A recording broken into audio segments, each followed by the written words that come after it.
नमस्कार, आपका स्वागत है। दोस्तों, हम जो भी और जैसा भी खाना खाते हैं उसका सीधा असर हमारे शरीर पर तो पड़ता ही है, साथ ही हमारे व्यवहार और आचरण पर भी पड़ता है। और हमारा व्यवहार और आचरण जैसा होता है उसी पर हमारे जीवन की सफलता या असफलता निर्भर होती है।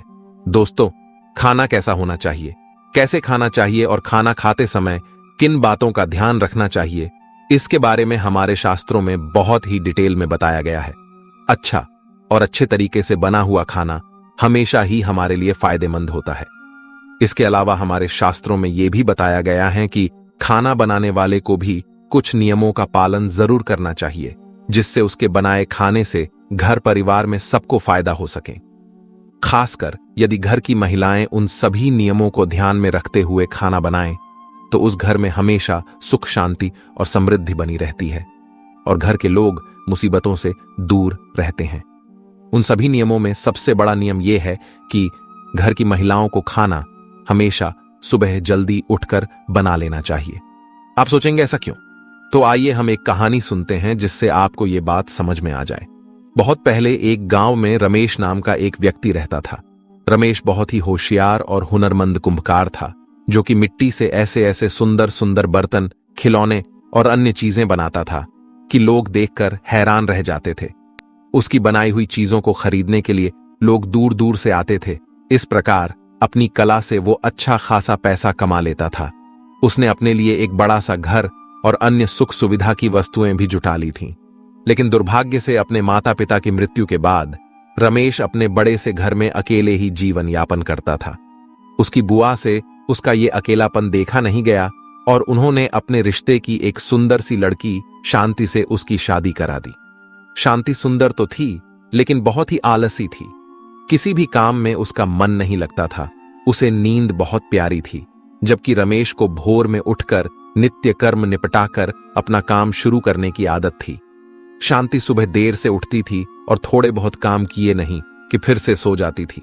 आलस की मारी वो शाम तक सोई ही रहती थी और फिर जैसे तैसे आलस करते हुए ही खाना बनाती थी। घर में ना तो पहले की तरह साफ सफाई थी और ना ही रमेश को समय पर अच्छा खाना मिलता था।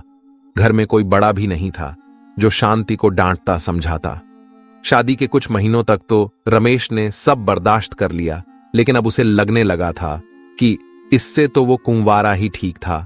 कम से कम समय पर काम पर चला जाता था, घर में सफाई रखता था और अपने हाथों से समय पर खाना बनाकर खा भी लेता था। यहां तो दोपहर होने तक खाना बनने का नाम ही नहीं होता था। अब उसे शांति के व्यवहार और आदतों से चिढ़ होने लगी थी, लेकिन जैसे तैसे निभाना तो था ही, सो चुपचाप निभा रहा था। शांति को उसने प्यार से, डांट से, हर तरीके से समझाने की कोशिश की, लेकिन शांति थी कि सुधरने का नाम ही नहीं लेती थी। धीरे धीरे रमेश के बर्दाश्त की सीमा खत्म हो रही थी और वो गुस्से में रहने लगा था। समय पर खाना न मिलने पर उसे अक्सर काम पर जाने में देरी हो जाती थी। कई बार तो वो भूखा ही चला जाता था। फिर दिन भर भूख के कारण वो चिड़चिड़ाता रहता था। इन सभी बातों का बुरा असर उसके काम पर पड़ रहा था। उससे पहले की तरह काम नहीं हो रहा था। आमदनी कम होते होते इतनी कम हो गई कि उसका मुश्किल से गुजारा हो रहा था। पैसों की कमी के चलते अब शांति और रमेश के रोज झगड़े होते थे, जिससे दोनों ही परेशान हो गए थे। रमेश की बुआ को किसी ने इस बात की खबर दी तो वो अपने भतीजे गृहस्थी को देखने आई। रमेश के घर की हालत देखकर ही बुआ की अनुभवी आंखों ने सब भांप लिया। बुआ के सामने रमेश और शांति बहुत शर्मिंदा हो गए, क्योंकि पैसों की कमी से वे उनकी ढंग से आवभगत भी नहीं कर पा रहे थे। अकेले में शांति ने बुआ से रमेश की शिकायत कर दी कि वो उसका ध्यान नहीं रखता है और लड़ता है सो अलग। बुआ ने शांति की बात को ध्यान से सुना, हालांकि वो जानती थी कि गलती किसकी है। उन्होंने शांति को सही राह दिखाने की सोच ली। दूसरे दिन बुआ ने आराम से सो रही शांति को भोर में ही जगाया और उसे घर की साफ सफाई करने के लिए कहा। बुआ की डांट के डर से शांति बेमन से उठी और काम पर लग गई। बुआ ने भी शांति की मदद की, जिससे घर चमचमा उठा। अब बुआ ने शांति को जल्दी से नहा धोकर तैयार होने के लिए कहा। शांति उनकी इस बात को भी मना नहीं कर पाई और जल्दी से नहाकर आ गई। अब बुआ ने उसे भोग बनाकर भगवान की पूजा करने के लिए कहा। शांति ने ऐसा ही किया। चमचमाते हुए घर में भोग और धूप दीप की सुगंध फैल गई तो अपने आप ही घर का वातावरण प्रसन्न हो गया। पूजा करने के बाद अब शांति को भी बहुत अच्छा लग रहा था। उसका सारा आलस पल भर में ही छू मंतर हो गया और वो प्रसन्न मन से जल्दी से खाना बनाने की तैयारी में जुट गई। रमेश के जागने से पहले ही उसने घर में जो था उसी से अच्छा सा खाना बना लिया। नित्य समय पर रमेश उठा तो घर की रौनक देखकर बहुत खुश हो गया। उसने भी जल्दी जल्दी नहाया और भगवान की पूजा की।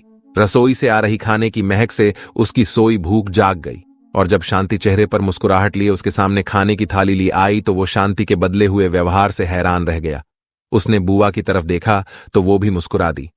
रमेश सब समझ गया। उसने बहुत तसल्ली से खाना खाया और शांति को बड़े ही प्यार से देखा।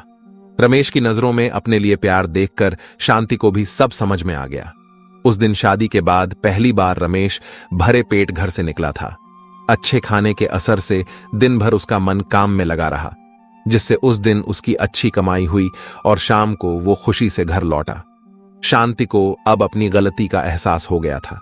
अब वो जैसा बुआ बताकर गई थी वैसा ही करती थी।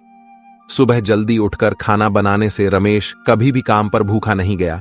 समय पर खाना खाने से उसका चिड़चिड़ापन दूर हो गया और वो पहले की तरह काम पर ध्यान देने लगा। उनके घर में फिर से सुख समृद्धि लौट आई। तो देखा आपने दोस्तों कि केवल सुबह जल्दी खाना बन जाए तो उससे कितना फायदा हो सकता है। इसीलिए दोस्तों कहा जाता है कि रसोई घर में ही परिवार का भाग्य तय होता है। एक स्त्री अपने घर को कैसे रखती है, इसी पर पूरे परिवार की किस्मत टिकी हुई होती है। अगर स्त्री देर से जागती है, देर से भोजन बनाती है तो इसका नकारात्मक प्रभाव उस घर में रहने वाले लोगों पर पड़ता है। घर की जितना स्वच्छ और सुंदर रखा जाता है उतनी ही घर में खुशहाली बढ़ती है। इसीलिए महिलाओं को हमेशा अपने घर को स्वच्छ रखना चाहिए। भोजन हमेशा सुबह जल्दी बनाना चाहिए।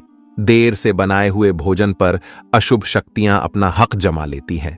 शास्त्रों में साफ साफ कहा गया है कि देर से बने भोजन पर प्रेत तथा अन्य अशुभ शक्तियां अपना अधिकार कर लेती है और ऐसा भोजन करने से उस व्यक्ति की अधोगति होती है, घर में दरिद्रता आती है, घर में क्लेश होता है। इसीलिए कहा जाता है कि जितना जल्दी रसोई घर में भोजन बनता है उतनी ही जल्दी घर की तरक्की होती है। साथ ही रसोई घर को हमेशा स्वच्छ रखना चाहिए। रसोई घर में कभी झूठे बर्तन नहीं रखने चाहिए। रात्रि में रसोई घर में झूठे बर्तन होते हैं तो उस घर में नकारात्मक शक्तियों का वास होने लगता है। दोस्तों, घर के पुरुषों का भाग्य स्त्रियों के ऊपर टिका होता है। इसीलिए घर की स्त्रियों का भी सदैव सम्मान करना चाहिए। जिस घर में स्त्रियों का अपमान किया जाता है उस घर में मां लक्ष्मी कभी प्रवेश नहीं करती है। साथ ही स्त्रियों को भी अपनी मान मर्यादा का ख्याल रखना चाहिए। उम्मीद है आपको यह जानकारी अच्छी लगी होगी। वीडियो को लाइक जरूर करें, कमेंट में जय श्री कृष्ण जरूर लिखें, साथ ही चैनल को सब्सक्राइब जरूर करें। आप सभी का धन्यवाद।